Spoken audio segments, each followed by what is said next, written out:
Kevin. Thanks for coming in, mate. No problem. What time did you leave Brisbane to get here? Well, I drive fairly slow, Tim. So One of those drivers. yeah. Look, I left Brisbane at just a bit after 7. Mm-hmm. And, I pulled up at the toilets in Moore. Yeah. Because they're new toilets. The new toilets, yeah. They're very clean, that's quite good. It's pretty fancy. So, and when I got to Nanango, I drove pretty slow out here, Mm-hmm. Mm-hmm. So, I'm one of those drivers, yeah. Right. Mate, I've learnt that over the years. You don't have to drive fast. Why don't I just get you to move the mic up a little bit? Sure. Towards me? Yeah, just towards you. Or up elevation? Just sort of, if you can just sort of see the You want me to position. move the chair in? Mate, yeah, that'd be better. That's probably easier than just so making... because I was just talking to you off camera that we had a few issues in the first few episodes. So maybe even if you turn your mic that way. Yeah. Yep. And sometimes, mate, I told the guy yesterday who I had on, this thing here, you just got to tighten up because it gets a little bit dicky sometimes. The silver wheel here? Yeah, sometimes it comes a bit loose. And No, that one's all right. All good? Yeah. Cool. That's so, fine. mate, you came from Wilson? No. Kedron. Sorry, you've moved. Yeah. Yeah, moved, probably 15 years ago now. Mm-hmm. So you're right up with it. Yep. And this is Kevin Walsh, by the way. So this is the first Walsh on the podcast. Really? Yeah, you're the first one. Hopefully not the last. You are my father's first cousin. Correct. Yeah. Yep. Mate, what are your memories of this actual house as a kid? This one here at Iona, my memories as a kid were all good. I used to really enjoy coming down here because both my cousins who lived here, I'm sort of in between them in age. They were both boys. Mm-hmm. And, we were sort of, as well as being relations, we were great mates, still are. I used to enjoy coming here. They had a sand pit and I didn't, which was really good. Mm-hmm. And we could play in that sand pit as little kids. I suppose I'm speaking of, the times before I went to school. That's when you mentioned, the first time I came here. So have you got a sand pit now? Or? Well, no, I got the equivalent, I suppose. I've got a shed that I can play around in and that sort of thing. Yeah. But I don't have a sand pit.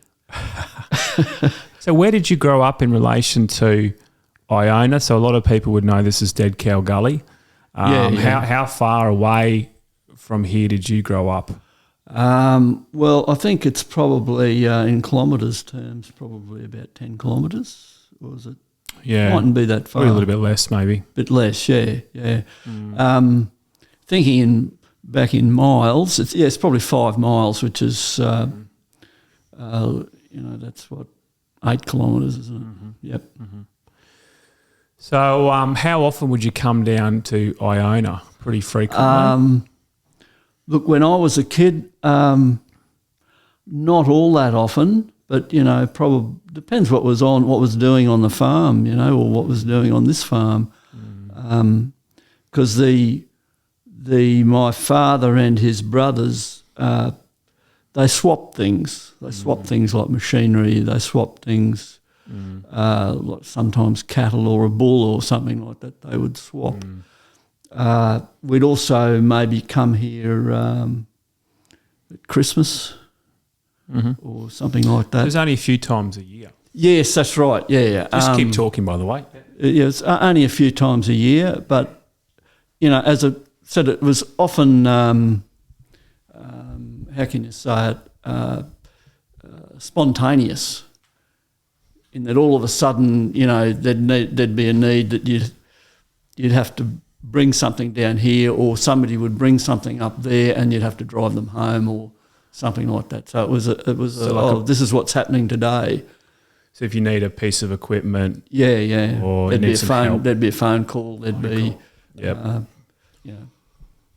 That was after the time that we actually had the phone connected. Yeah. Did you catch a school bus? Yeah, that's right. Yeah, the same school bus that my cousins caught. Yeah, so they would have picked you up first. Yeah, or even further. My father's other brother Jack lived a little bit further on. That was the end of the line for the bus. The school bus started there, if you like. Yep. Then, but we did actually get picked up first because we were there. So you would already be on the bus when you get to Iona to pick up. Yep. Terry, Dennis. Yeah. Right. So okay. So so basically maybe while we're still talking, let's just explain this Walsh family property. So where did it all begin? Because with the runners, they see a sign that says 1877. There's like a flag. It says Walsh 1877. That's on your advertising. On my advertising. And I actually... Promotions. I ran this by you actually before I printed this. You did, yeah. Because the older the date, the better, really. And we're trying to think, well, but because it's a bit confusing because the runners come to Iona and they see there might be like a 1903 on your sign at the front. Is it 03? On the sign at the front. And okay, you got 1877. So what's actually going on there? Well, I think the 1903 sign at your front gate here at this particular block is, I'm guessing, is correct. I can't see why it wouldn't be. But the 1877 connection comes from my great-grandfather's first purchase of rural land in this region, which was the block at Wheelbarrow Creek, which is up near where we used to live as kids. So that's where that 1877 connection comes from. Whereas in 1903 is this particular block that was my grandfather's, your great-grandfather's purchase here. Yeah. Was it selected or a purchase? Iona? Well, I think they were all called selections. Yeah. The selection, all that meant was that that you actually put your name down on a list, and this was the one that you got. And they were essentially, the tenure of those was leasehold at the time. So all of those people who were selectors, when they acquired that piece of land, the tenure was a lease from the state government. And then when those lease conditions were fulfilled, they had an opportunity then to apply for a deed of grant into freehold. And I suppose for many people, the longer that process of the lease went on, it was the better for them because they didn't actually have to pay out as much money. But, I suppose it's a double-edged sword because the holding of a freehold meant much more when you applied for a loan at the bank. So you're the family historian, by the way. Just according to, well, you're the only one who's actually been asked to do a family tree and actually do some research. Everyone else, either doesn't have the interest or is not really that curious. But you've definitely held the torch for the Walshes. Well, I don't think I was ever asked. Nobody actually asked me. I just had that interest. But I think all of my relations that I know have that interest. There's not one of them that have said that they're not interested in it. The question is the degree of the interest, or how much time have you got? But I think really my interest was it's the interest in the family itself was a part of it. Primarily, for me, it was an interest in land and how families held land and land ownership. And because that was the thing that was, and I think my cousins would probably say the same, that was a major thing that was talked about around the dinner table. And I think it stemmed from, your Irish heritage, because that was one of the reasons why they migrated here in the first place, was to get some land that they couldn't get in Ireland. So I think that was my interest, was always in how did the ownership of land get to be the way it is today? Yeah. Who owns that land? Who had it before? How did it get to be in the form that it is today? Why are the boundary fences like they are? And I suppose that led on to my main work life was as a valuer.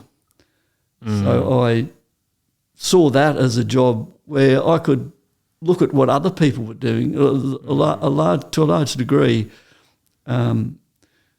my real enjoyment that I got out of being a valuer was to learn and look at what other people had done with what they had and where they were. Dead Cow Gully coming at you for 2024, but we have a new race date. It's normally Easter Saturday, but for next year we are changing things up. The new date is May 4, same start time, 7 a.m, May 4. So the reason we're doing this is the weather will be slightly cooler, which means you can do more loops. Plus, I'm giving my parents a bit of a break. So they do a lot over that period, cleaning out toilets and all that type of thing.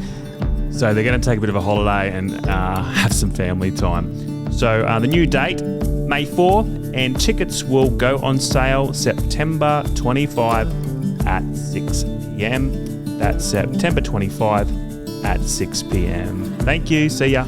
So do you think, mate, if a family, well, we came out from Ireland, we'll go into that a bit further, but if a family came out and went straight to Brisbane, I'm assuming it'd be quite rare for particular families to still have that same house that they bought in. Like, you think properties change hands quite frequently in the city. Yep. Whereas you can come here and you can actually point to actual land and walk on the land, and you can sort of picture it. I think, would you say it's quite rare to have if someone was tracing their history and they've come straight from Ireland to Brisbane in the 18 whatever, do you think would that same interest be there for those people? I guess they couldn't point to a property. They could say, well, we had this property for 40 or 50 years and we sold it and we had this and this and this, but would you say it'd be quite rare for a family to have the same house in Brisbane for 150 years? Yes, I think that'd be quite rare. There are probably examples of that. I can't name you one right now. And I think there would be examples of that in Sydney as well. Yeah, where that property in a residential area where it would be now, whether it's in Brisbane or Sydney or in Melbourne, but I think there would be examples where that property is in the same ownership, the same family ownership somehow, a descendant of those first migrants. I think you'd find it if you went looking.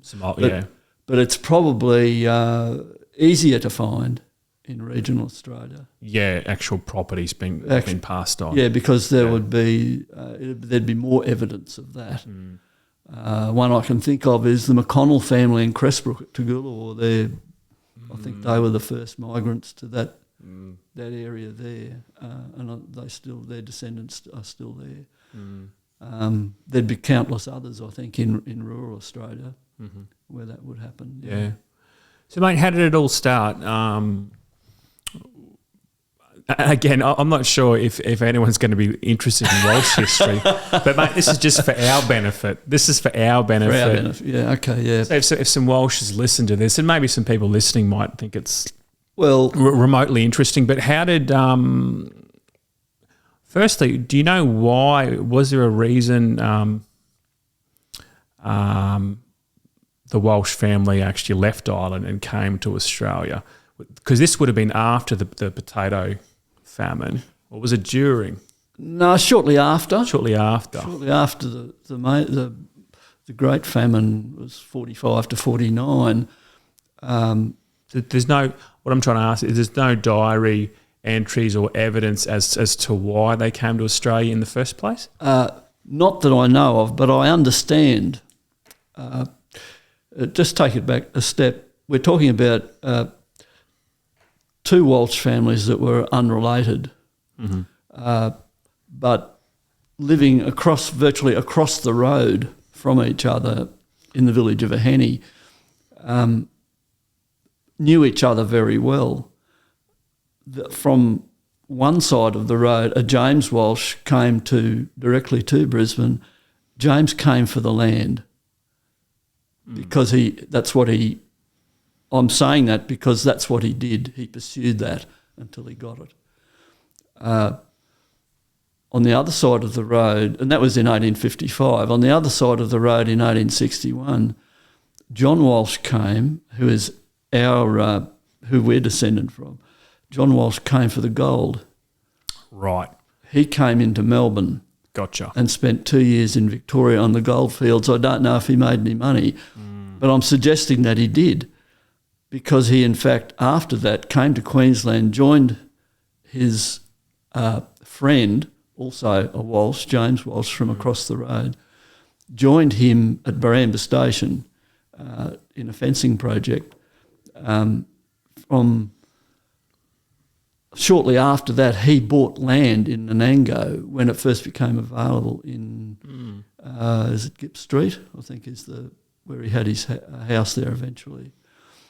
But he bought that when that land became available. So I'm suggesting that he probably did make some money out of the gold.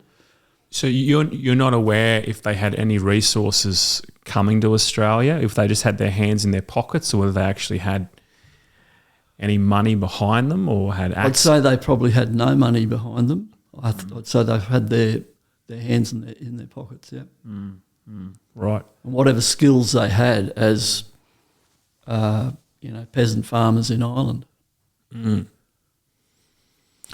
So how could you acquire land if you had nothing? Are you saying that James had his hands in his pockets? Yes. But are you suggesting that John Walsh perhaps made some money in the gold fields? He possibly did. And are you saying that it could have been his resources combined with James's that got them somewhere, or they always separate? Do they ever combined resources, or are they always separate, John and James? It seemed to me that they were always separate. Yeah. Always separate, but they tended to stick together, if you like. And I think James probably he worked here. He got a job at Baramba when he first came, and he worked in that job until he had enough money to buy land in Nanango. So I don't think either of them would have had resources, so to speak. And I think more to the point, I think the family back home would have expected them to send money back home. Sure. Yeah. So Nanango was founded in 1848. We just had the big 175-year anniversary. Was it last month or the month before? Right. There's a bit of a thing in town, a ceremony in town. So 1848, when did these guys float around Nanango? What year are we talking? Well, James came in 1855. Wow, so just after. So when they say Nanango was founded in 1848, are you saying there was nothing here prior to that? Nothing? No, I'm not saying that. There were squatters' runs. Yep.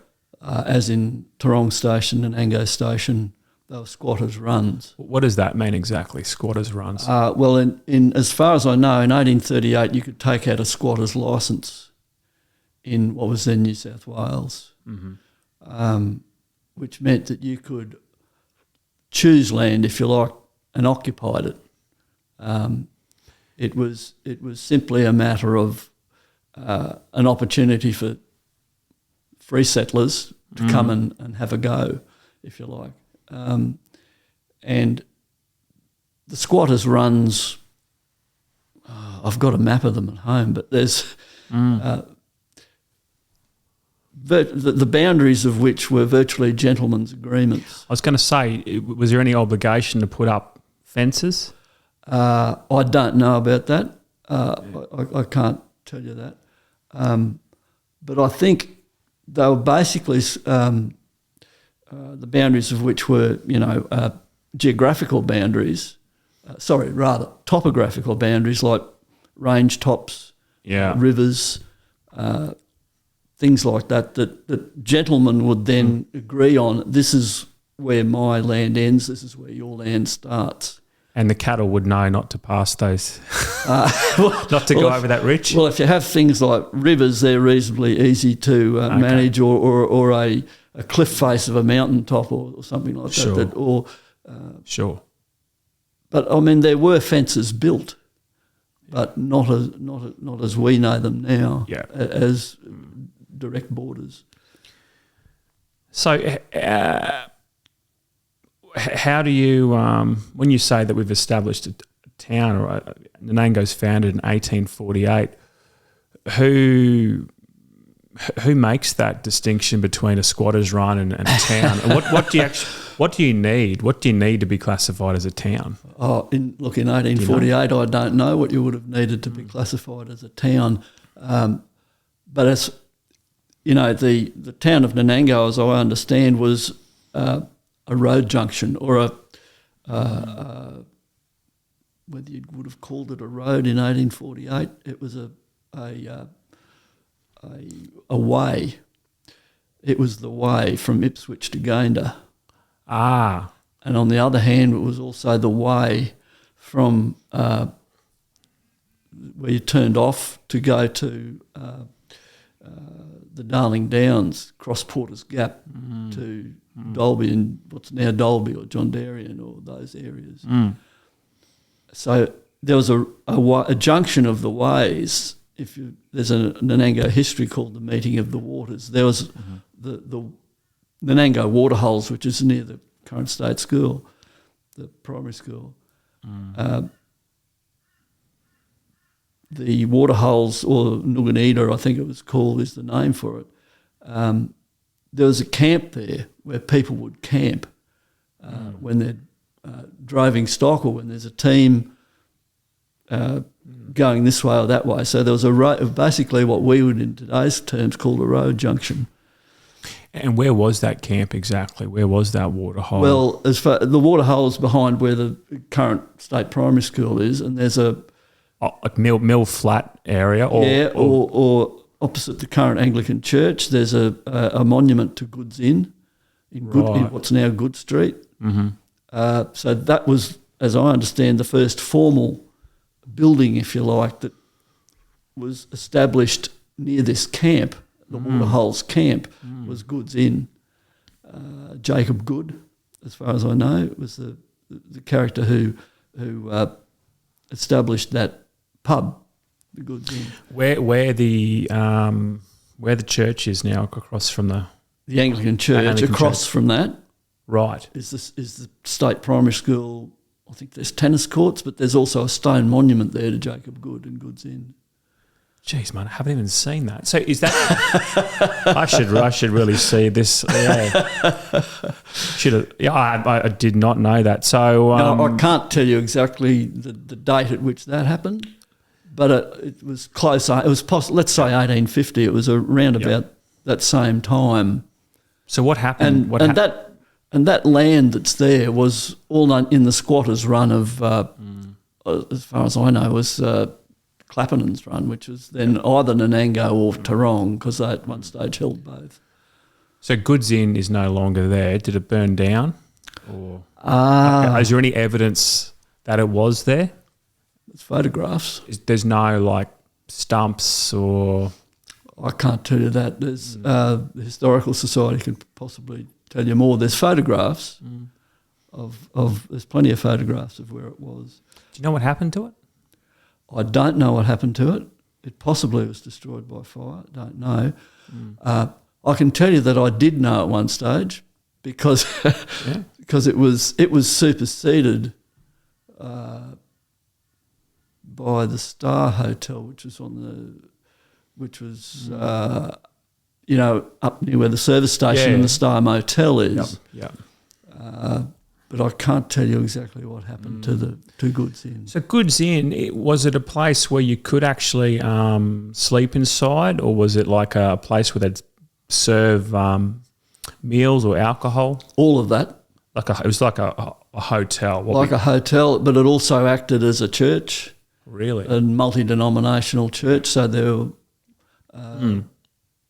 ceremonies carried out in the hotel as well. So Nanango was essentially, it wasn't called Nanango, but it was a place to stop. You were on a journey, so you could have been moving cattle, trying to get from A to B. Yep. So was it essentially a transport route, was it? Correct, yeah. Right. And so it must have been some point where they said, well, people are here often enough. Let's just make it a town. Look, I can't tell you how that would have evolved, Tim. It's something I'd have to read somebody else's work. Yeah, to know that. Well, you know it all, mate. So if you don't know the answer, I doubt that anyone would. I could go back and find the answer. If you had Wilderness to Wealth, or it possibly is mentioned in the book that I did, Mrs. Graham's Border. But that's why I say I know that I knew that once, but I've forgotten.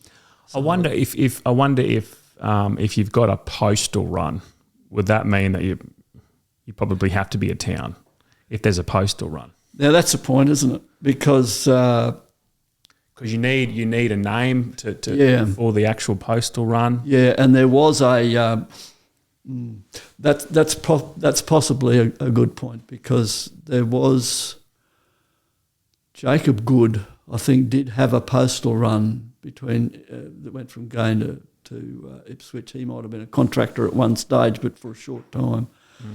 That postal run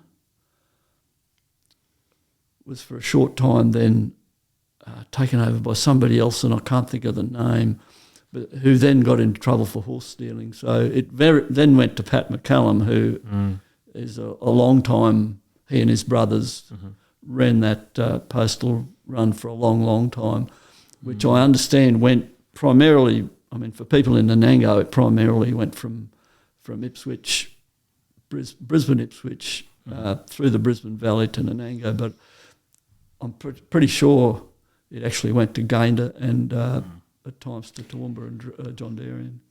Yes, and Gayndah's claim to fame is it the oldest? Is it one of the oldest towns in Queensland? I think it's one town older than Nanango. Yeah. And in the early births,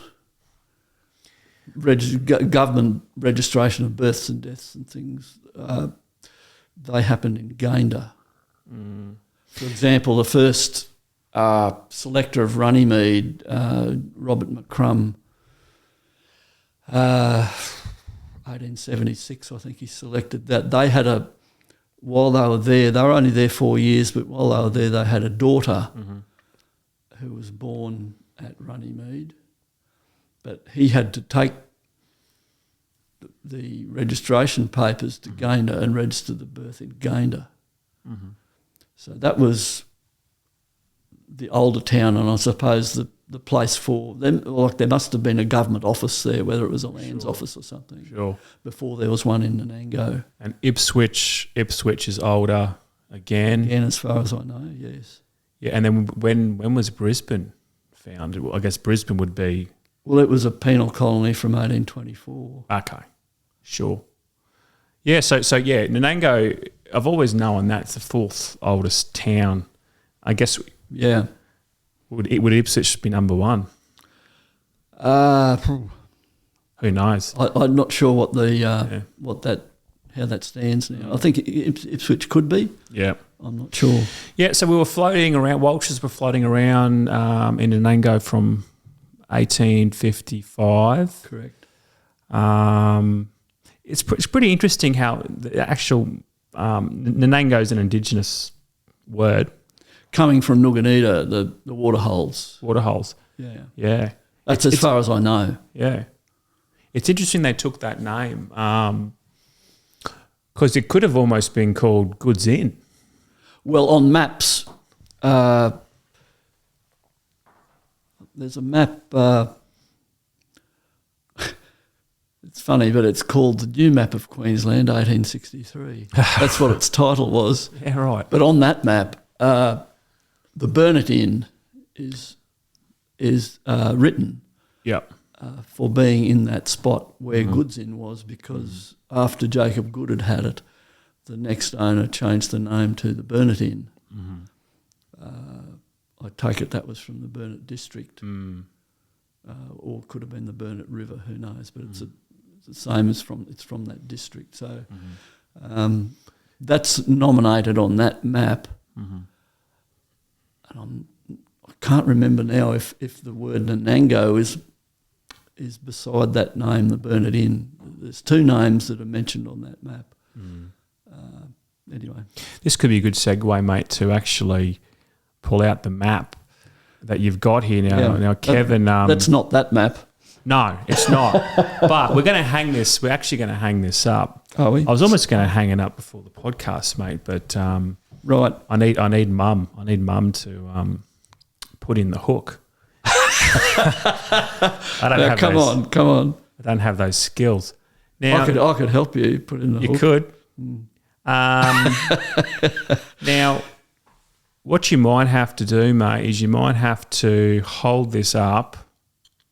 Yeah, Hold this up near your face so the camera can pick it up. sure. And you can zoom in later, can you?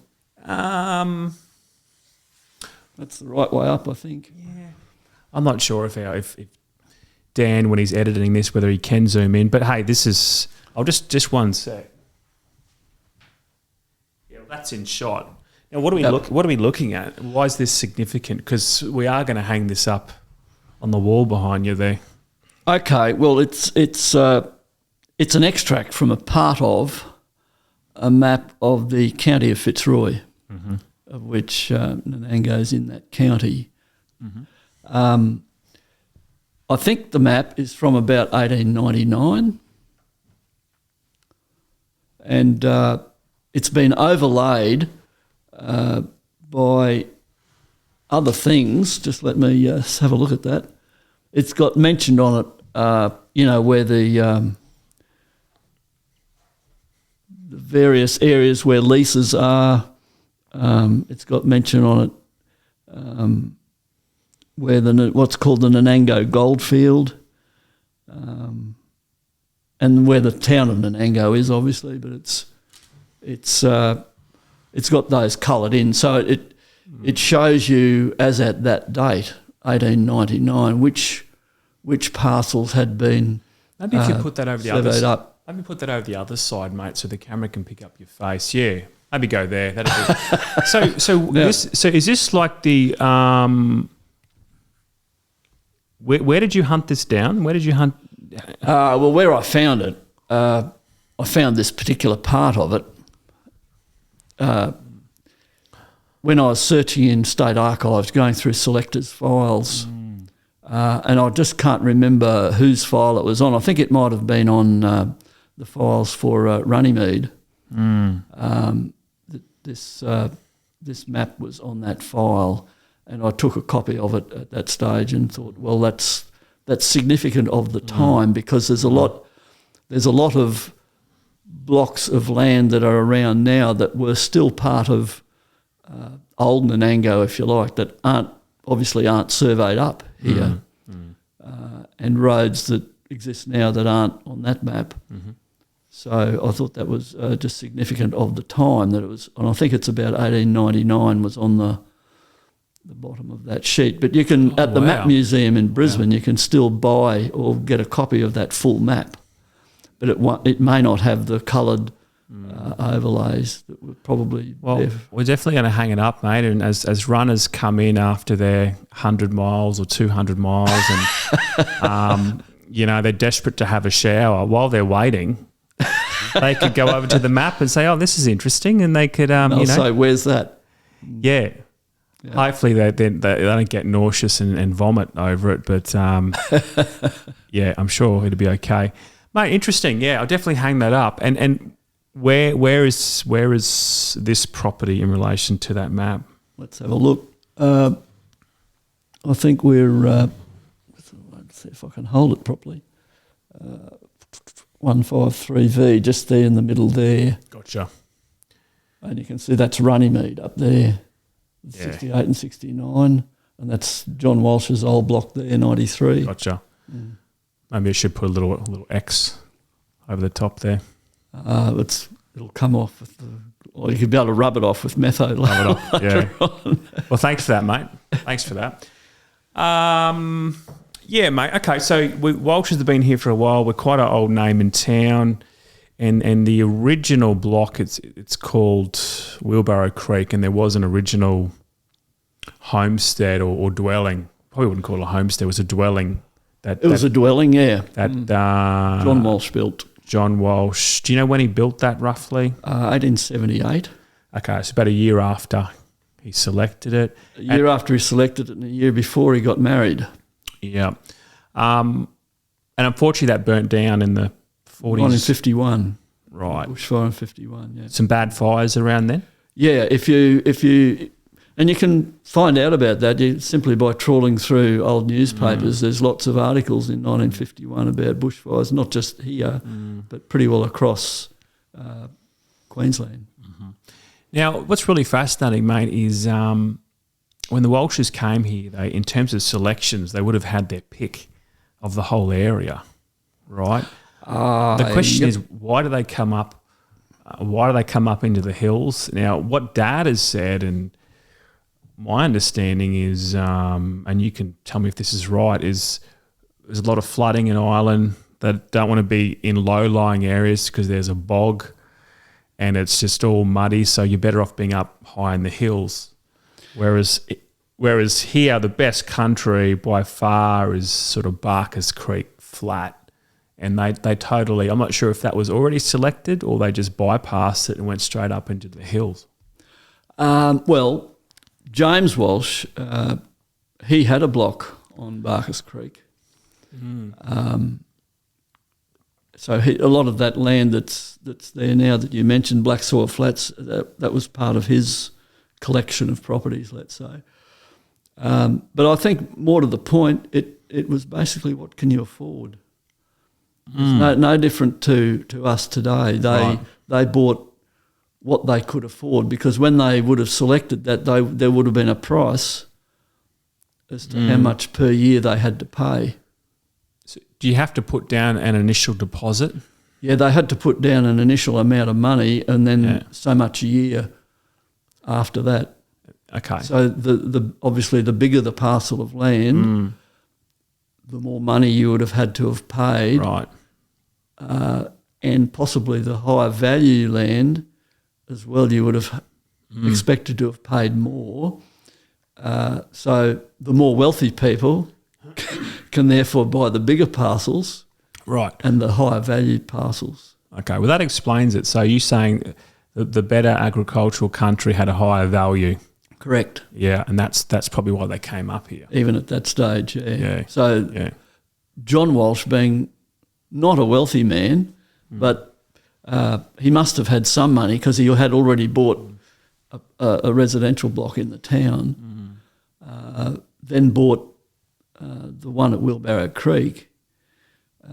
He must have had some money, but not enough money to have perhaps bought, say, something like Runnymede, which was many thousands of acres. So he couldn't afford to buy that, but he bought what he could afford. I often think, mate, if you had farming experience in Ireland before you came out, I wonder whether that was actually an advantage or disadvantage, because if you're used to the way you did things over there, different weather patterns, this is the way you farm, I almost think you might have more of an advantage coming in here cold and having no farming experience, and you could just... I'm not sure. What's your opinion on that? No, I think it would have certainly been an advantage. Yeah. For a start, you knew about looking after animals. You knew something about planting a crop, sure, and harvesting a crop, whether it failed or not. Sure.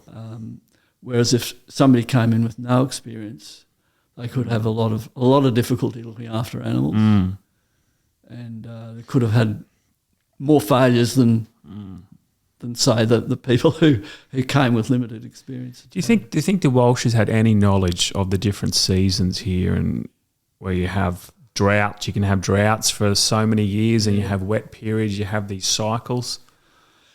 No, they would have had no knowledge of that. Those stories would have been told to them, I suppose, in part. But that would have been the same as telling somebody about hoop snakes or drop bears. It would have been almost a myth, but they wouldn't have realised that drought is the norm. Yeah, so they could have been speaking to other settlers who'd been here for 10 years. Correct. Or 15 years. Yep. And then they could give them, well, this is what's happened the past 10 years. Yes. But that's it. They don't actually have a... Correct. They didn't have a wider view than that. No. Yeah.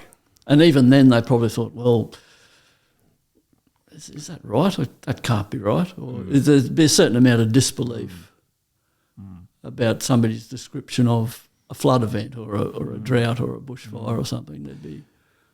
Because there's no such thing as a normal season, is there? It sort of seems to be, and if you look at the rainfall charts, it just sort of seems to be whenever you have a wet few years, you can almost guarantee 2 years later, 2 or 3 years later, you're going to have a really bad drought. Yeah, you can almost bet your house on it. And then when you have a really, really dry period, again, you have these... there'll be a flood at some stage. You have these cycles. There never seems to be...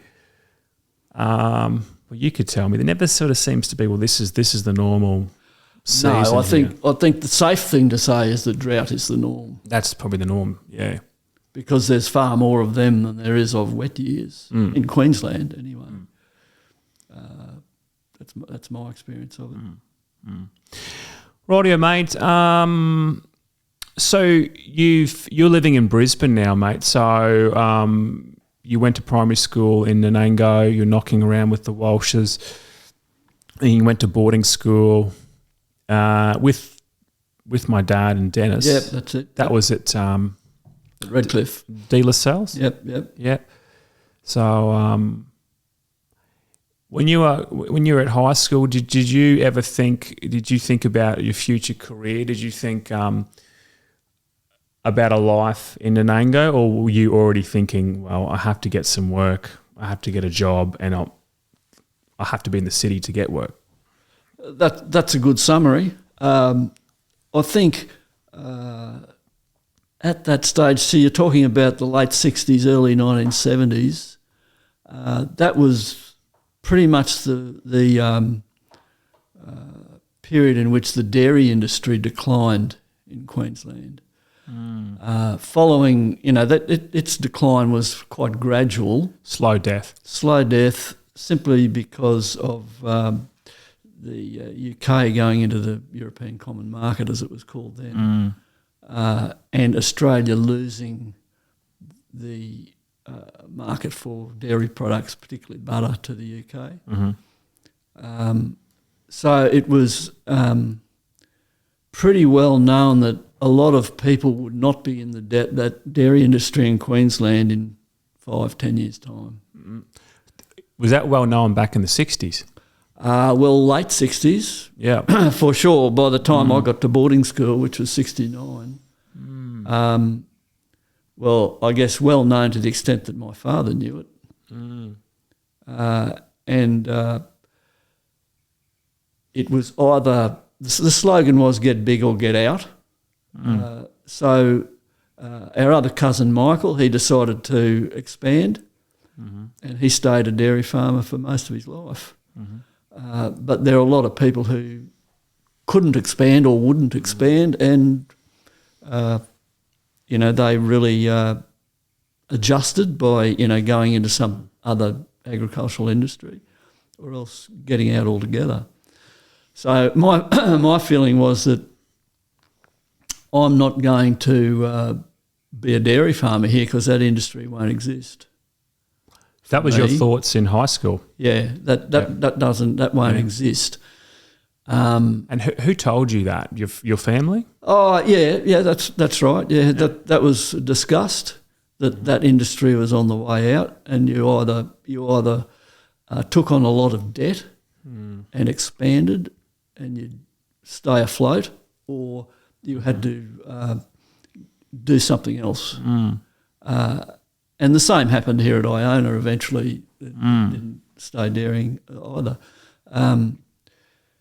So I didn't, me having an interest in land, as I mentioned earlier, I didn't really feel that I wanted to sell up 100%. Because you held on to your property for quite some time, didn't you? So, but what other job could I do that I could tolerate? Is basically what it is. And that's some good life advice for young people. What other job can you tolerate? Well, see, there's a lot of thought these days about people and their employment, and people will tell you, well, it's got to be a job that I really like, and it's I've got to have work-life balance and all this sort of thing. But basically, then you had to have a job that you could tolerate, because there were jobs that people were in most of their lives that they didn't like. That's a very pragmatic approach, I think.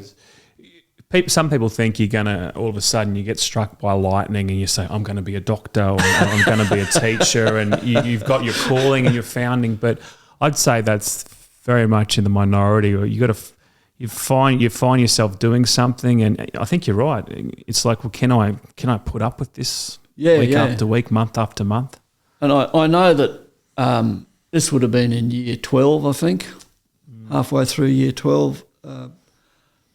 There were some career people came out to the school, and they were doing the rounds of schools from Queensland State Government, which is public service jobs, and they gave a talk about the different jobs that were going to be available. And if any of you kids wanted to get into any of these jobs, well, talk to somebody later, or, here's an application form. And there was a booklet that they gave out that had a lot of these different jobs and careers in it, and the qualifications you needed to do this and how you went about that. And I remember the booklet quite well, and there's myself and one other guy who were both boarders. We decided that this would be a pretty good line of work. This, and I think the job was called a land inspector, which is basically with the Queensland Lands Department. And we both applied for that, and neither of us got it, of course. But was he a country boy as well? Yeah, and that was part of the appeal, I suppose, with these careers guys had said to us, this is a job. In getting to this one, they'd say, well, this is a job that might appeal to people with a rural background, but who probably don't see themselves on a farm. And they were actively searching or actively recruiting people with rural backgrounds to do that job. Neither of us got that job, of course. He went off and he ended up being, an administrator for the Christian Brothers. And I went off and I'd got a job in the public service, but I was a clerk in Department of Main Roads, checking vehicle registrations. I guess the reality for rural land is there's only so many people who can actually, in the family, there's only so many people who can actually stay out here and live on the land, because over time, generation after generation, it just gets cut up, sliced up as families have kids and inheritance. Yep. So you obviously start off with the big pie, and then it gradually dwindles over time, and it gets to a point where, because of the dwindling land size, you can't really make a living. Well, that's what I experienced in Europe, and particularly in Ireland. Yeah. So traditionally, it was in Europe, I guess, would have been the oldest son who would carry the torch. That's a traditional in land ownership, in succession. Yeah. And that would be quite common in.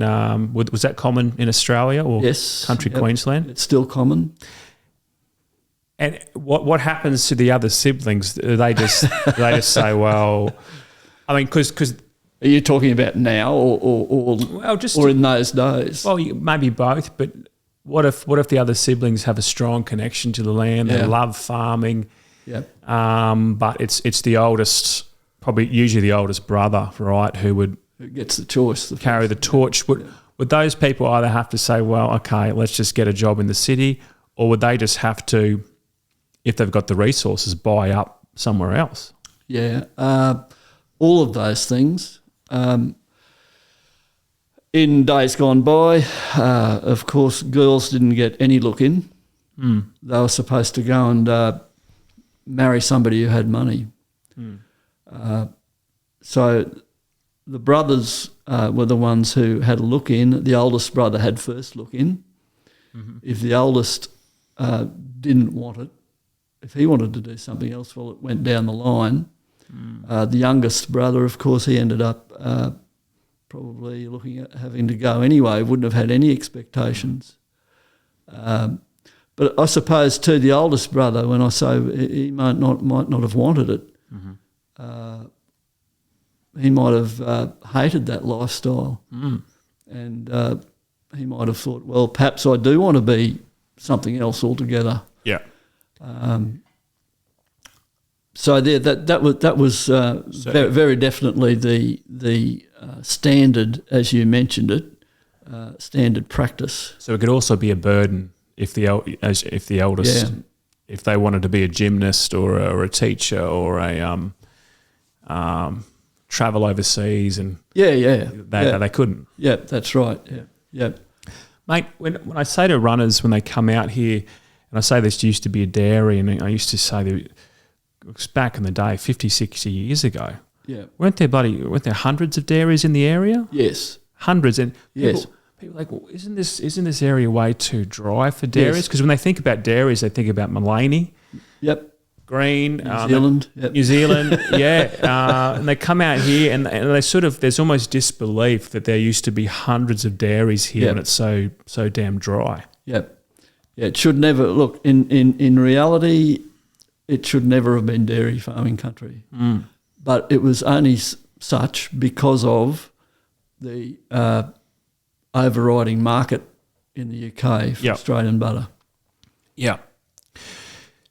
It was propped up. It was propped up by this policy. By that market, yep. So there's no way it could stand on its own 2 feet without that in place, right? No, and I think even today, look, there's a few dairies still around. As you mentioned, Mullaney. I think there's one close here, at a boutique, one at Baramba, and they sell milk into the Brisbane market. But it's boutique. I say the word boutique because it's quite expensive. And the places that it's sold. But it should never have been dairy farming country. Was there ever a thought that people could transition from dairy to beef and make a living, or was it like once we get out of dairying, it's going to be very tough to make ends meet, so let's just sell up and move on?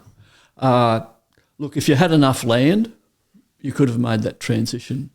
Because if you initially were dairying, it probably meant you had some cultivation where you could grow lucerne, make some hay, you could grow oats, you could grow a sorghum crop, you could grow a barley crop or something like that. And you could feed your cattle, you could supplementary feed your cattle. So your land was going to be reasonable enough, but did you have enough of it? Most dairy farmers didn't. Most dairy farms in Queensland were probably 200-300 acres. Yeah.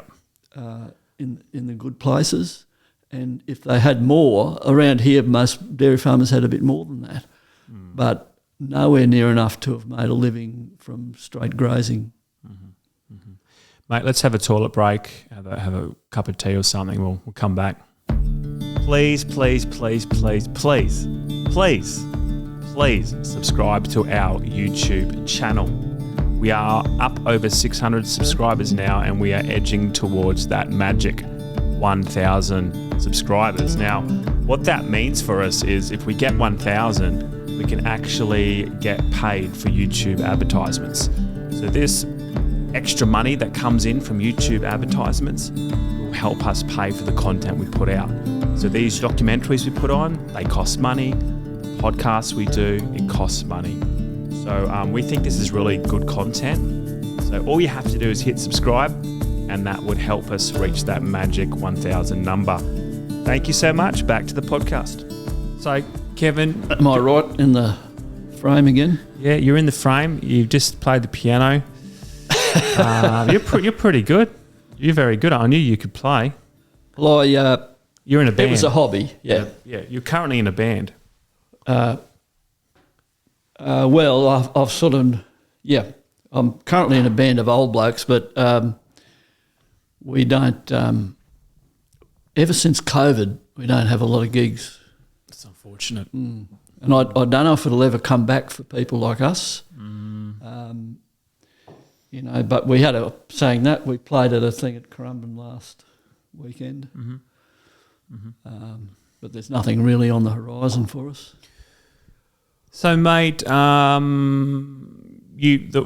writing was on the wall for you in terms of, well, you can't go back to the farm and make a living, even though you probably enjoyed Nanango, enjoyed the lifestyle. Yeah. Which is a shame, but it sounds like you had a pretty hard dose of realism. This is what I have to do.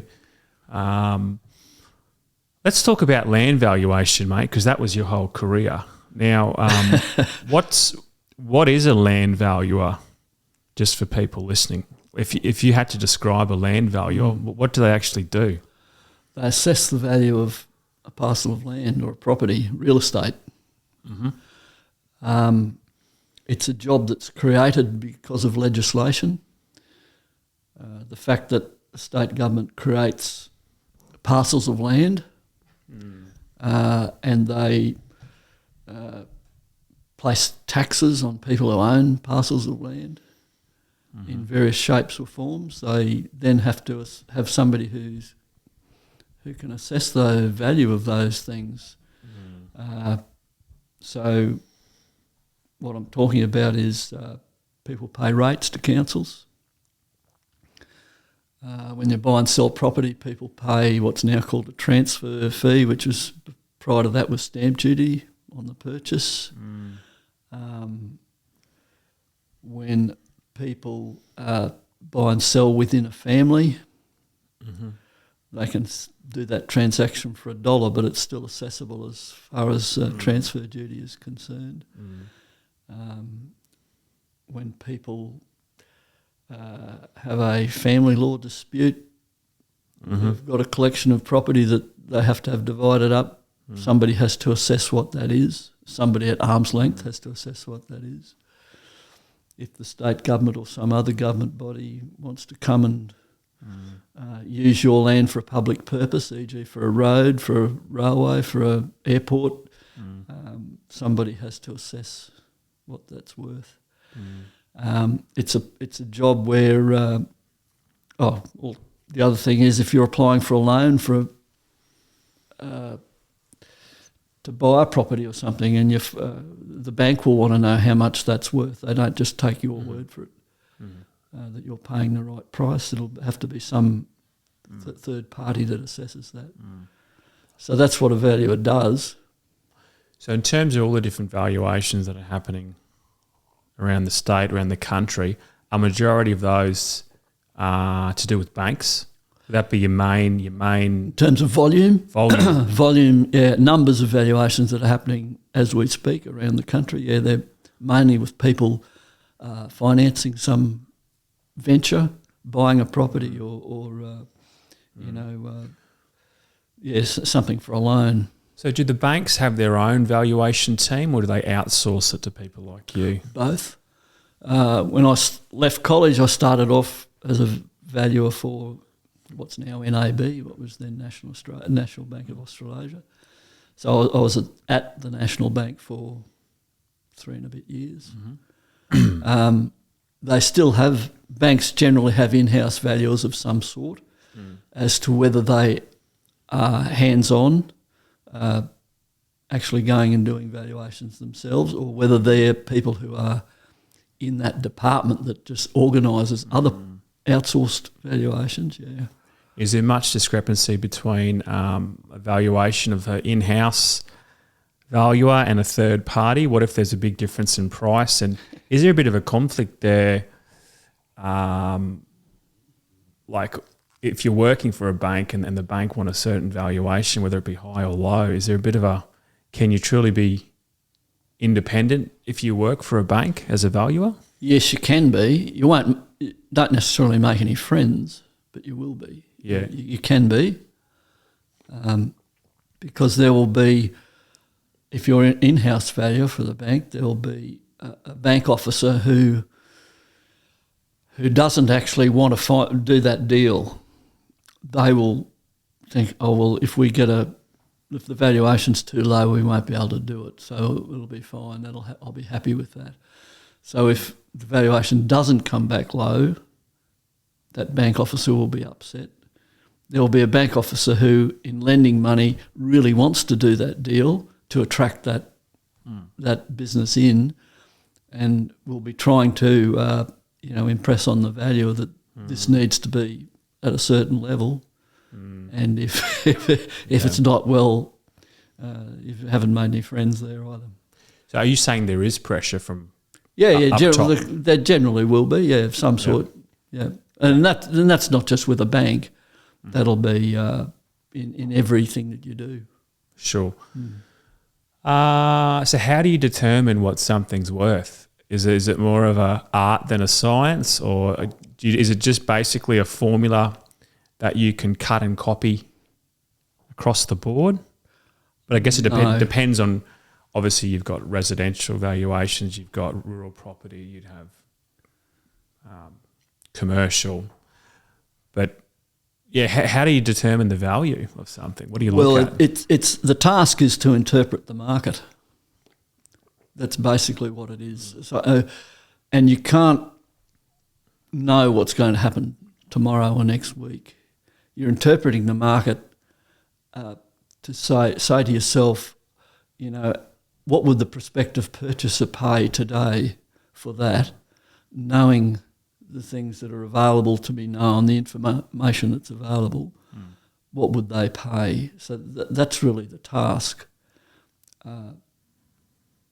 And knowing and having a knowledge of the industry or the type of property that you're dealing with. So you do have to have a smattering of knowledge or educate yourself about that particular industry and what those players in that industry do. Hence my comment before about I was always interested in looking at what other people did with land and the way they used it and the like. Sure, a lot of people go onto realestate.com or Domain, and it gives you, you type in your address and it gives you a value, and it has low confidence, medium confidence, high confidence. Is that purely just based off other properties that have sold in the street? Like how does realestate.com determine that value, and is it accurate or is it way off? Yeah, well, give you it's basic. I see those estimates that are generated by some sort of software. They're simply averages, and sometimes they might be right. Most times they're not. And you really can take them with a grain of salt. That's what I would say. It's look, as I say, sometimes they will be right because they don't know what renovations you've done inside the house or what the conditions like inside the house. Correct. That's if we're talking about a house. That's right. There's a lot of things that aren't known in the computer generated result. So could they generally tell you whether a market's rising though, just based on the pure averages? Correct. So you can get a feeling for it, right? Yep. That would be accurate. Like a market in general. So like Nanango, Kingaroy, Mergen. Yep. You could look over the past 5 years and you can see what the prices have done. Yeah. that's quite true. That it will produce statistics that will be accurate in a general sense. Yeah. But in terms of the individual property, that's trickier. Yes. Gotcha. Much more subjective. Yeah. So because you were a partner at a land valuation company, did you do mostly rural property? No, everything. Because I sort of started after college with a bank, and it was out of Brisbane. My early experience in valuation then wasn't with rural property, even though I'd grown up on a farm and I was familiar with things agricultural, if you like. We did do some farm properties that were around, but not a lot when we were in the bank. Primarily it was housing. And I suppose to a degree for a valuer, everyone's going to start with a house. That's the starting point for all valuers. But no, I didn't. Did a lot of other things, a lot of industrial property and commercial property as well in the bank. So then when I left and joined a private firm, my experience in valuation had by then been in residential and commercial property, with only a smattering in rural areas. So how long would it take on average, mate, if you were going into a suburb in Brisbane, just a residential premises? How quickly could you come up with a valuation? Well, the inspection is only part of it. To go and have a look at the property and inspect it properly could take you as little as 15 minutes, could take you as much as an hour and a half, depending on what it was. Do you need the landowner there, or you can do your own assessment without them there? You can do it without the owner there. It's always good to have somebody there, whether it's somebody from a real estate agent, or whether it's the owner or somebody who's going to witness you being there. Because just from a security point of view, you don't want a comment to come back later that after that person was there, something was missing. So it's good to have somebody else there.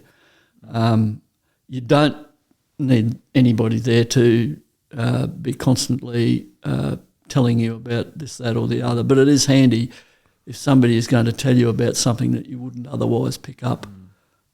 Do you need to know a building and pests inspection before doing a valuation, or is that separate? Like, because I guess if you had knowledge about termites, it's obviously valued a lot less. So how do you? That's right. It's handy if you've got that. If you haven't got that, you have to state that in what you report back later, that you haven't done that and you have no knowledge as to whether there is termites in the house, for example. And that would be the case with all your valuations, because you wouldn't employ a pest inspection. You wouldn't get a pest inspection, building inspection. No, that's not a part of your. That's not part job. of the brief. No. Yep. Look, to be honest with you, quite a lot of things like white ant activity you can pick up. It's not something that's you have to be specially skilled at to do. But if there's, for example, there could be roof leaks from a broken tile or sheeting that you'll never pick up. There could be electrical faults that you'll never pick up. But your valuation has to be based on the premise that all those things are in working order.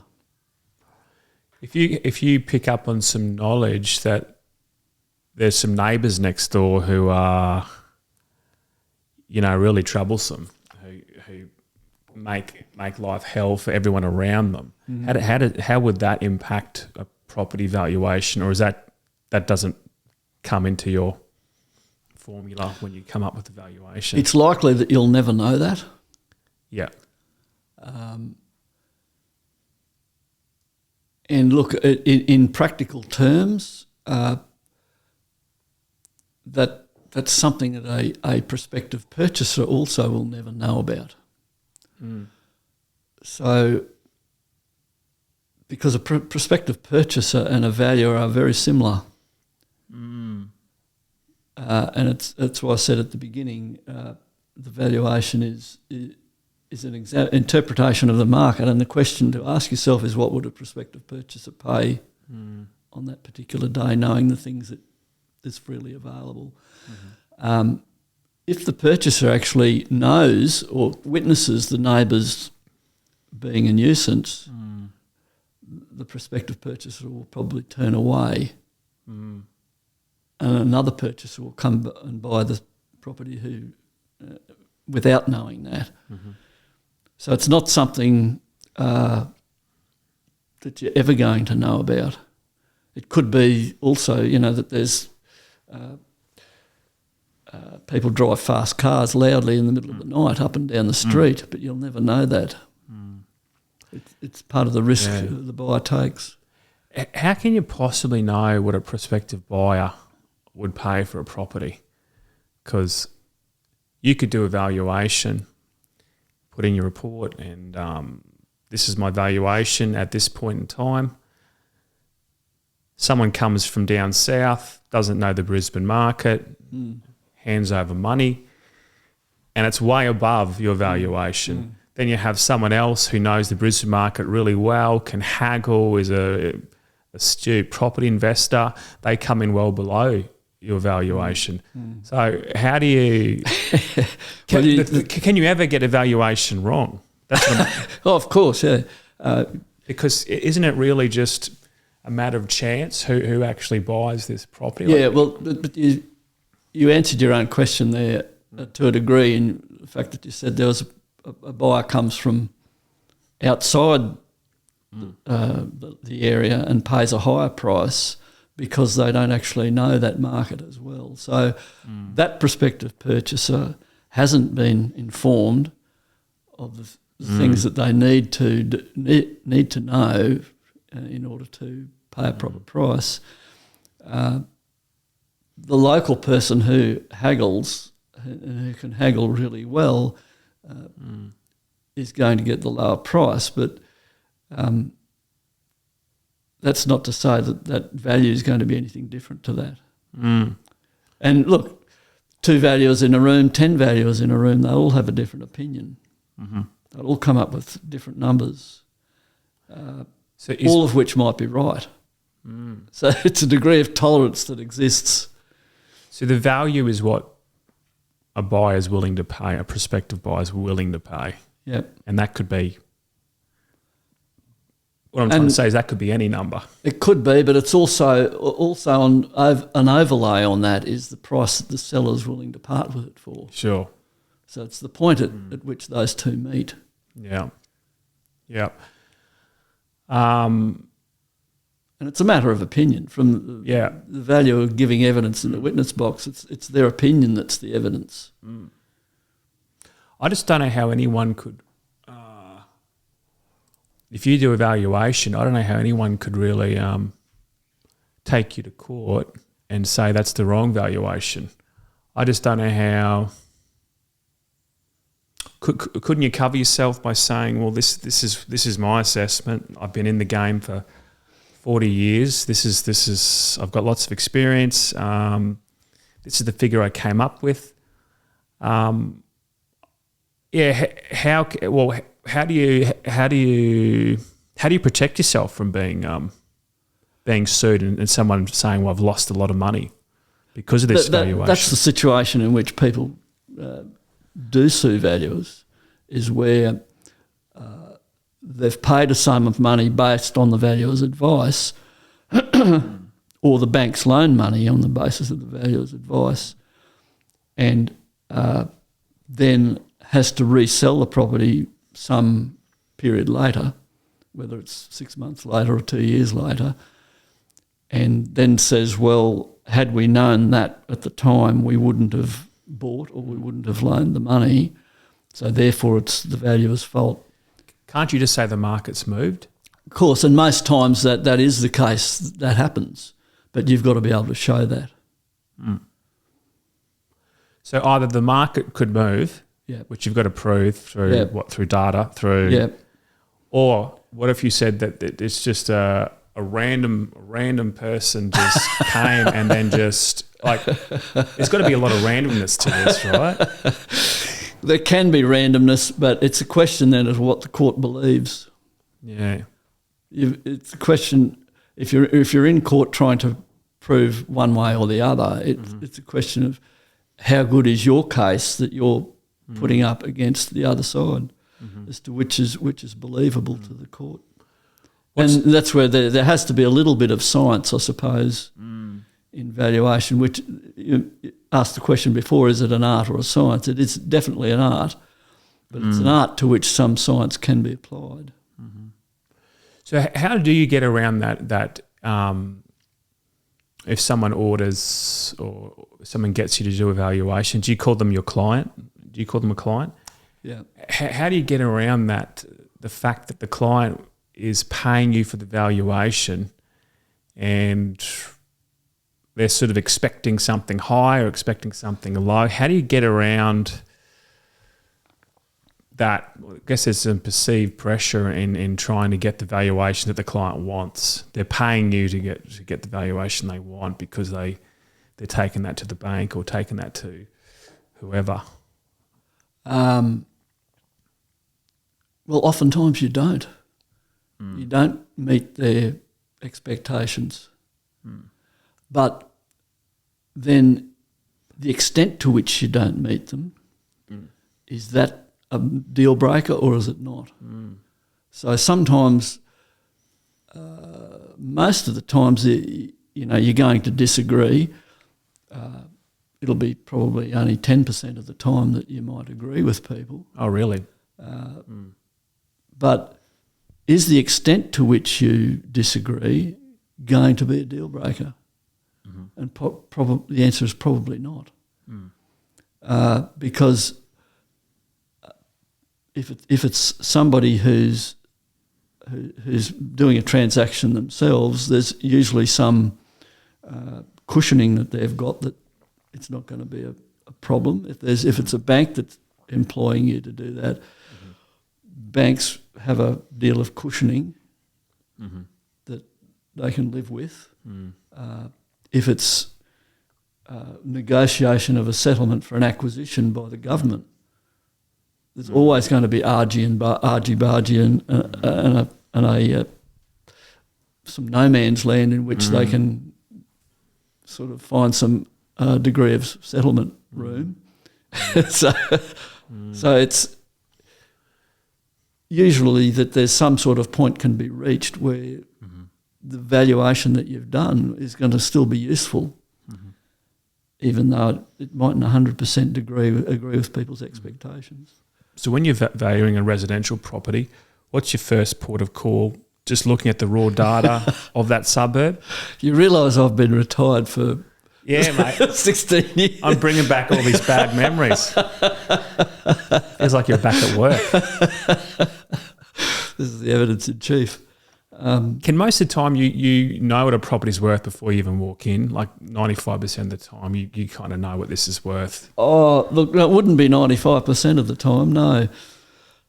It might be 40 or 50. So do you look at the data first of the suburb, or do you? Yeah. Look, it's as with most things, your preparation. No different to painting a wall or doing a school exam. The amount you prepare is going to influence the degree to which you succeed or fail.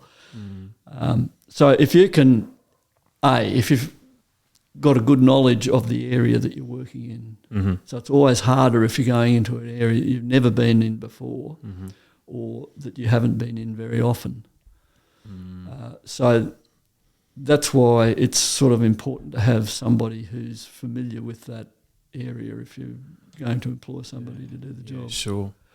So, sorry. But you said your first port of call is through either your knowledge or through your research to look at the transactions that have happened in that locality or within that industry or that property genre, if you like, the transactions that have happened most recently, and how do they compare with the property you're going to be looking at? To have a knowledge of those before you set out is really good. Yeah. So what are the easiest properties to value where you can quickly pump them out, and what are some of the harder properties to actually value? Would residential be much easier than rural? Not necessarily, no. No? Would big stations be harder to value as opposed to a small block? Not necessarily either, because it depends on your data that you've got to work with. Mm-hmm. That's the key to it.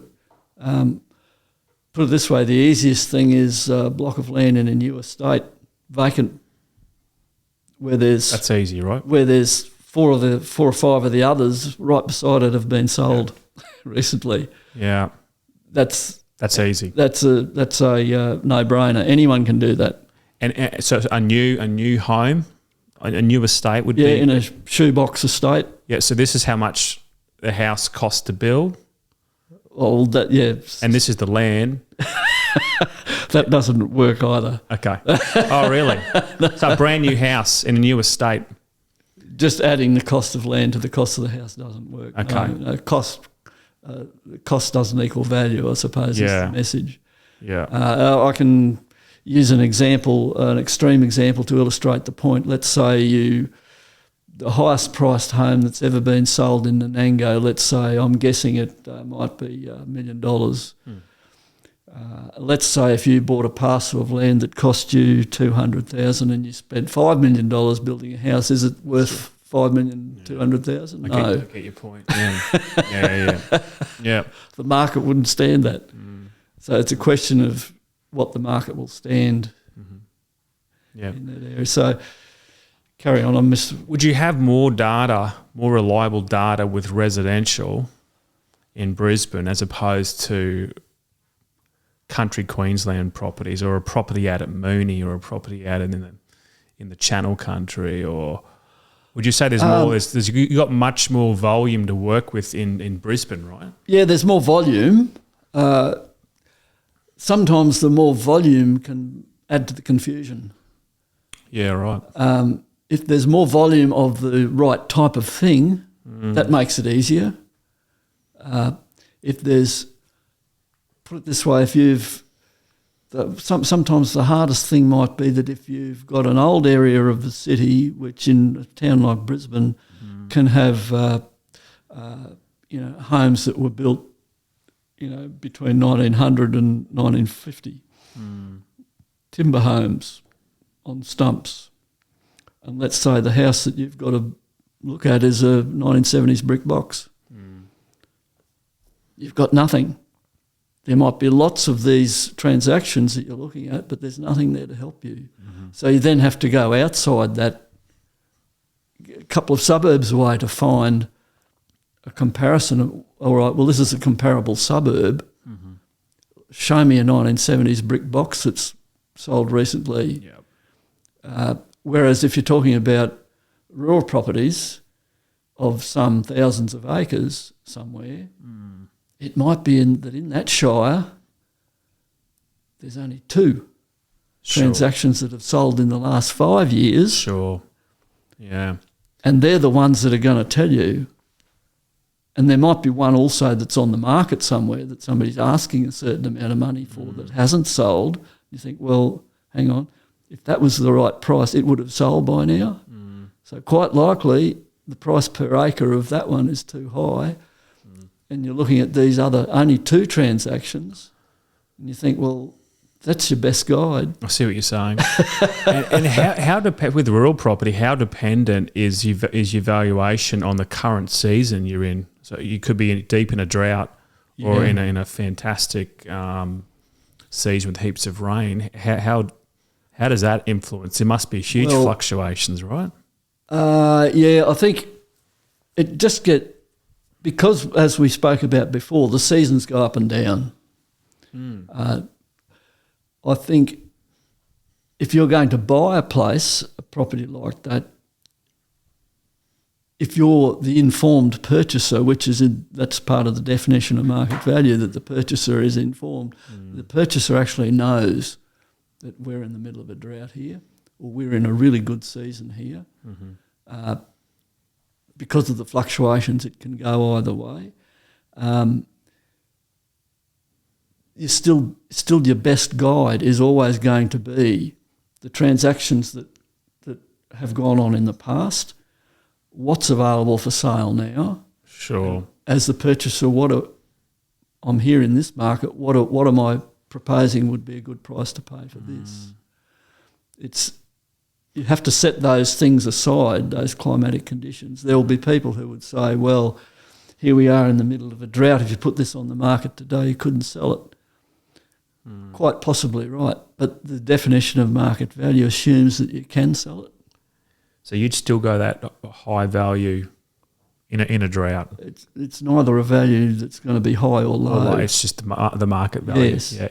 So in turn, would that be the same with cattle prices or the price of wool? Would that come into play when you're valuing something? Like what if it's not just the fluctuations of the cattle prices? What if it's something a bit bigger, like something more major in terms of more of a global shift in terms of are you meant to be up with that? Yes, you are. That's to be able to say, well, all right, there's two transactions that happened, one 18 months ago and one last year. Actually, if I just pause you there, in terms of global shifts, a classic example is Nanango, late 60s, dairy farms. Correct. And you talked about that transition. Yeah, no one's going to buy them to use as a dairy. So the valuation would be... people will be looking at it not as a dairy, but as a block of land where you can graze. Continue, mate, yep. What was I saying? Global shift. Like, sure. Here we have a transaction that's happened in the Shire that's 18 months old. There's another transaction that's happened that's a year old. Here we are now.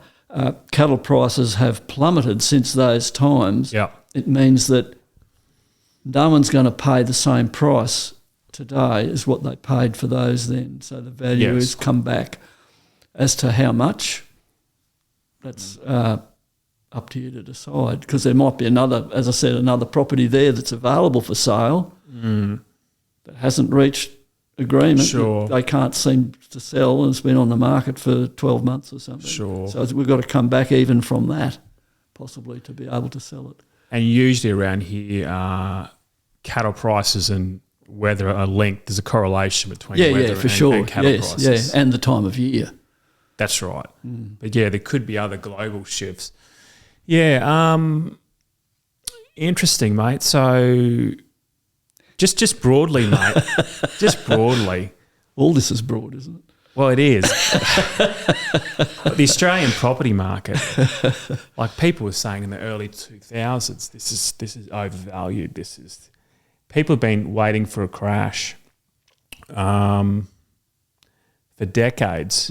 And I've got more experience in shares and stocks, and when you have a crash in the share market, you really feel it and you know it. Yeah, it's a very quick one, isn't it? Yeah. But in the property, when they say there's a downturn or a correction, I sort of just laugh because it's only like a few percent.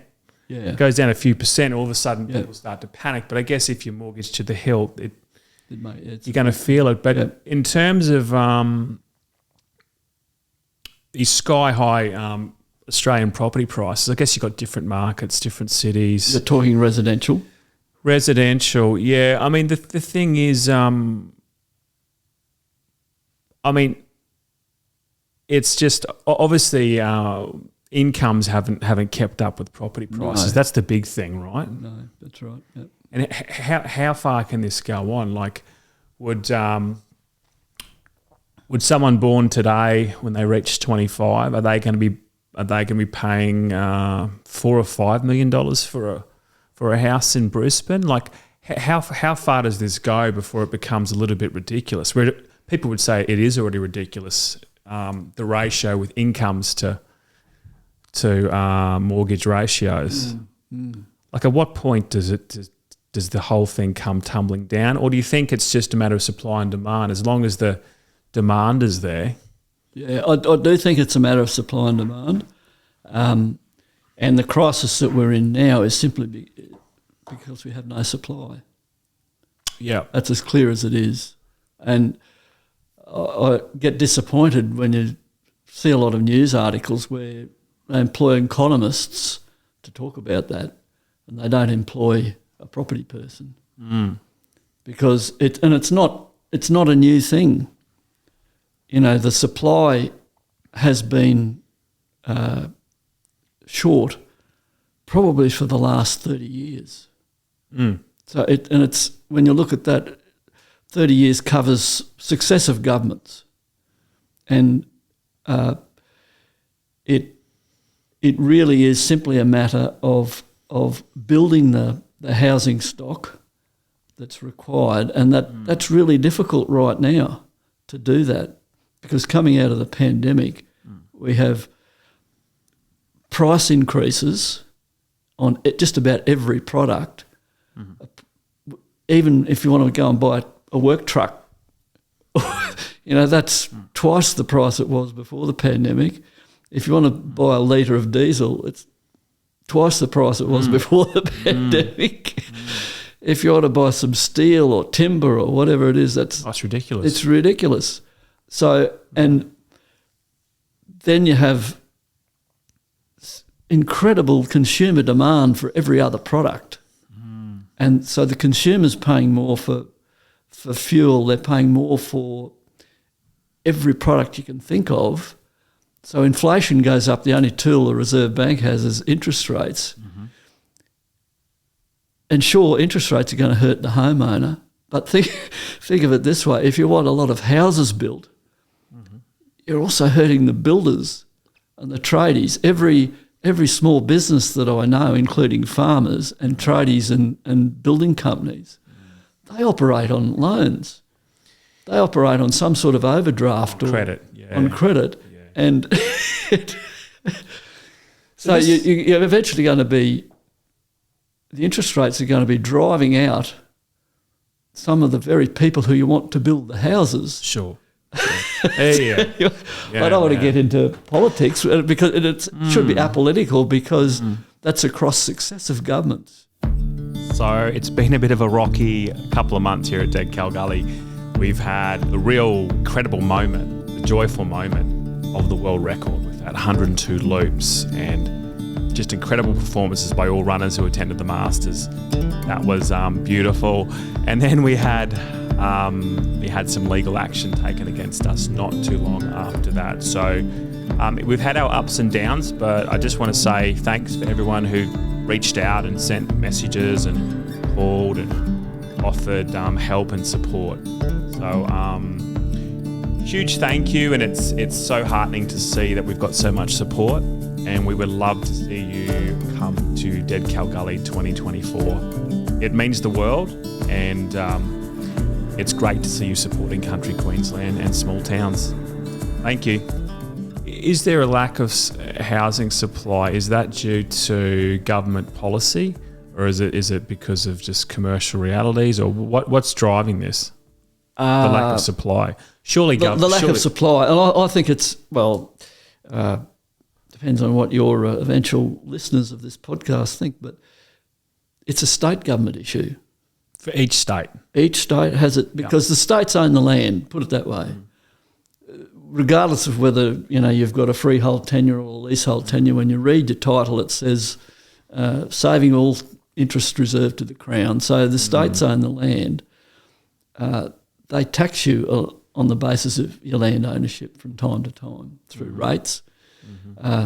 So to me, and I've written letters to politicians about this very thing, it's up to the states to identify areas of land, and primarily through the councils, which are arm of state government, identify those areas of land that are surplus to government requirements.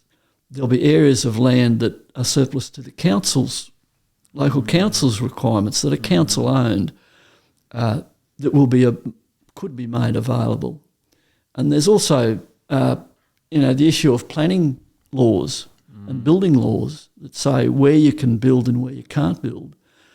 And the planning restrictions about subdivision sizes and height restrictions on buildings, where you could achieve far greater densities than what can be done already.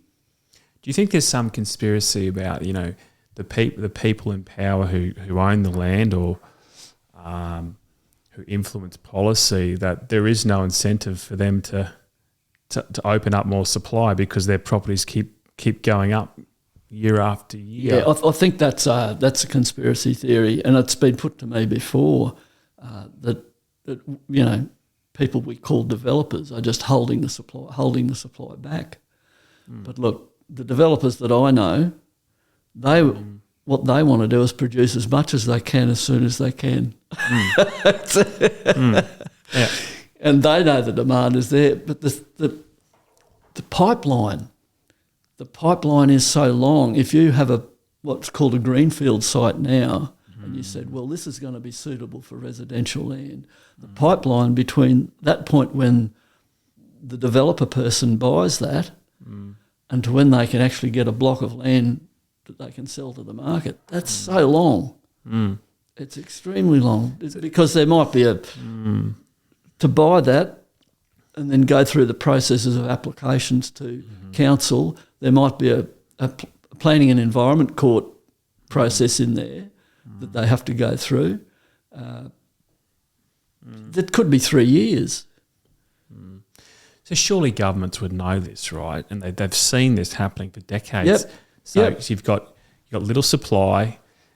Cities keep growing. You've got population keeps growing. Population keeps growing. Migration, and it'll grow more because the jobs are available here in Australia, and everywhere in Australia. Yeah. The lowest unemployment we've had for so long. Yeah. The people will keep coming. So do you think migration generally drives a lot of the demand? Because we don't. You'd think so because birth rates are falling. Yeah, you'd think so. Australia really depends on migration. A lot of Western countries depend on migration just to fill the jobs. To fill the jobs. Yeah, exactly. Because the way it is now, if you haven't got a job now, you're basically unemployable. Exactly. If you can't get a job in these circumstances. Did you ever think when you were a young fella that 2023 in Brisbane, your average property price is, what is it? Is it 700? Is it 750? Yep, something like that. Did you ever think that, did you even imagine 20 years ago that the average property price in Brisbane would be 750? Look. Or could you see this coming? Could you see this? Yeah, I saw this coming, albeit that people would you'd have nothing to prove it, and people would say, that'll never happen. But the thing that I observed, and this is not when I was a young fella growing up, but I would never have had a clue at that stage, but I sort of lived through, and I suppose my foray into a property career, I suppose, started in 1973.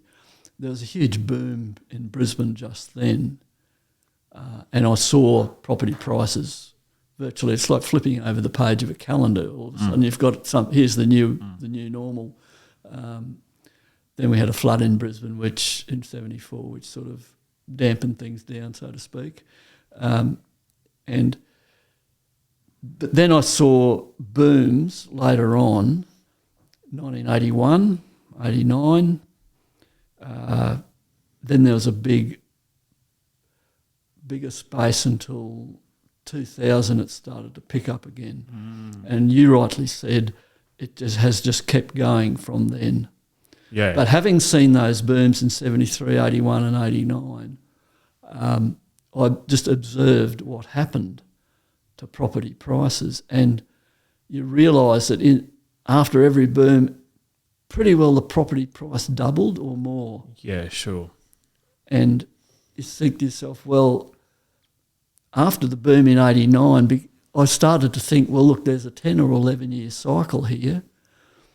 So after 89, I thought, well, really, we'd probably be in for a boom in the late 90s, and it didn't happen. And I kept saying to people, we're due for a boom, and people would laugh because the circumstances just, weren't conducive to that at the time.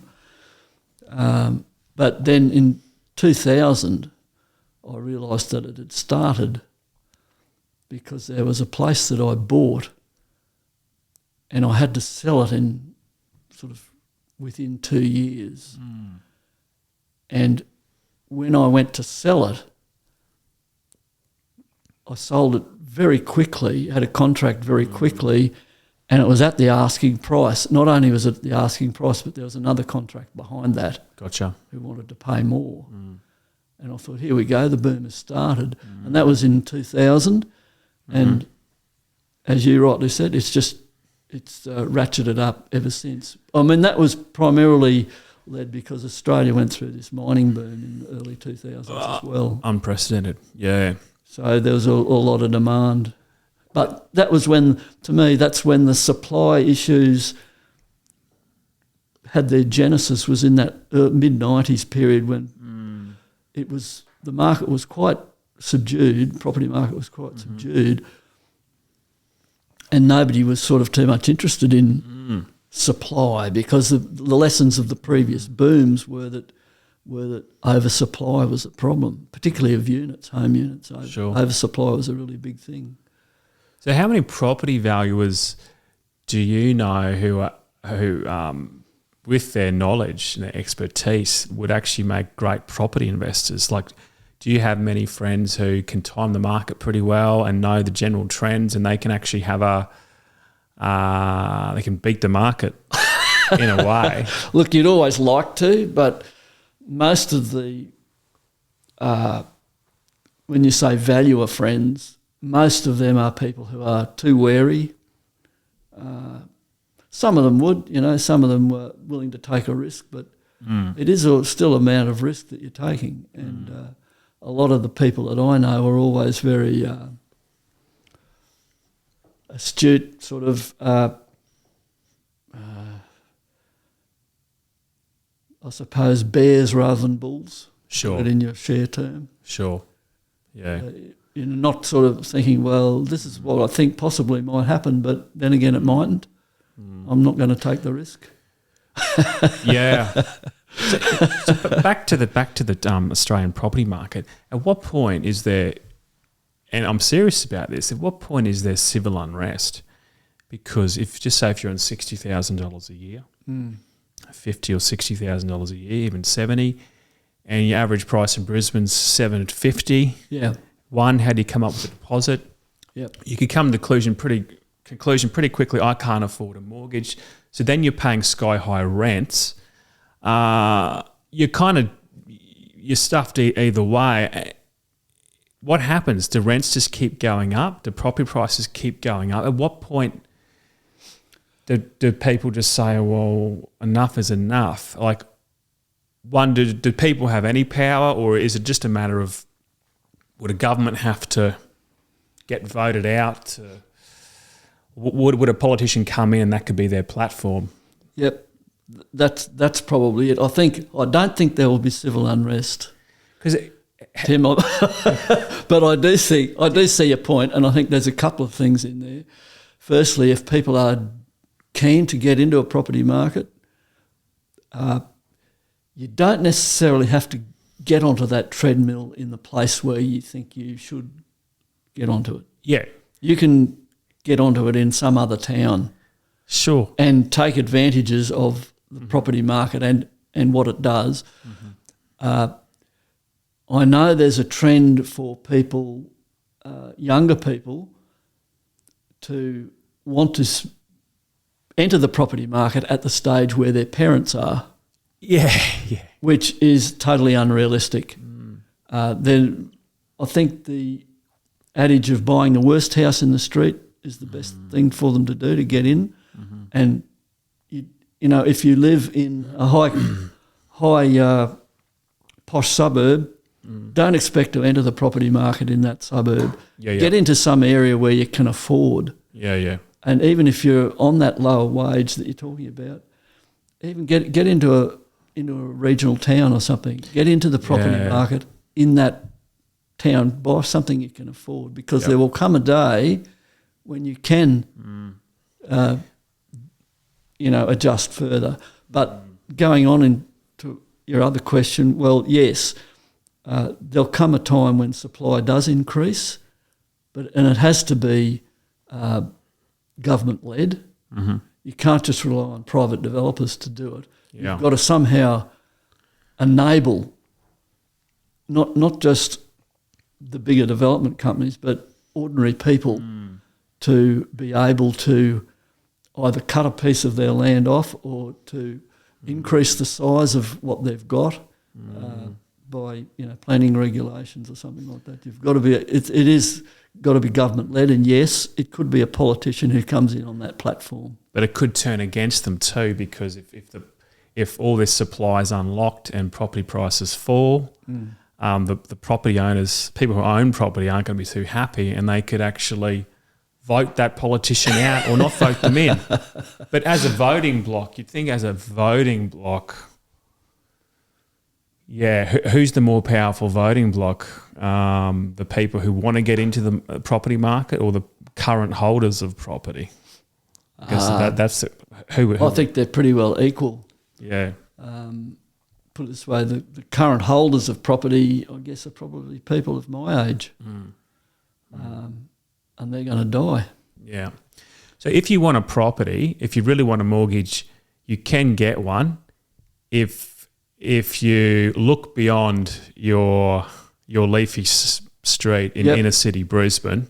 Yep. If you can just look at, well, maybe if I really want something, maybe I'll have to buy out in Caboolture or Ipswich or Nanango. Yep, buy something that nobody else wants. Yep, and I'm gonna get into the market, and I'm gonna just claw my way up. Yeah. And maybe in 10, 15 years, build maybe up some equity and some equity, and you can bounce somewhere else. Start again. Yeah. So look, put it this way: when I was 18, 20 years old, Paddington in Brisbane was a suburb you just wouldn't have gone to. Yeah. It was a shocker. Whereas today, you can't go there because you can't afford to buy into it. Yeah. Well, West End was a dive. End's another one back in the day. Yeah. You wouldn't have been able to walk there at night safely. Yeah. But today they're just very trendy and above your normal person's price range. Do you also think, before we wrap it up, do you also think there's an element of young people these days have higher spending habits? They go out for brunch. They might go on a ski trip. Yep. My parents, if they were lucky, they had one holiday a year. Yep. They didn't go out to cafes. They didn't have brunch. Didn't exist. There wasn't a flat screen TV. All these luxury goods today, which we think are normal, you just didn't have back in the day. Correct. And I think there's I know of cases where the pandemic actually brought that out. I know of a couple in Melbourne who, and as you know, Melbourne got locked down quite severely during the pandemic. Both professional people in their 30s and on good salaries. So you could say, okay, they've got good jobs for a start. But they weren't intending to use the pandemic as a money saver. But what happened, because they were people who probably ate out at restaurants 3 times a week. Yeah. They took their own lunch to work. Bought lunch at work rather than taking their own lunch. They probably had 3 or 4 takeaway coffees every day. Yeah. Yep. During the pandemic, between them, they saved $60,000. Unknowingly. They didn't set out to do that. But that's what happened. Yeah.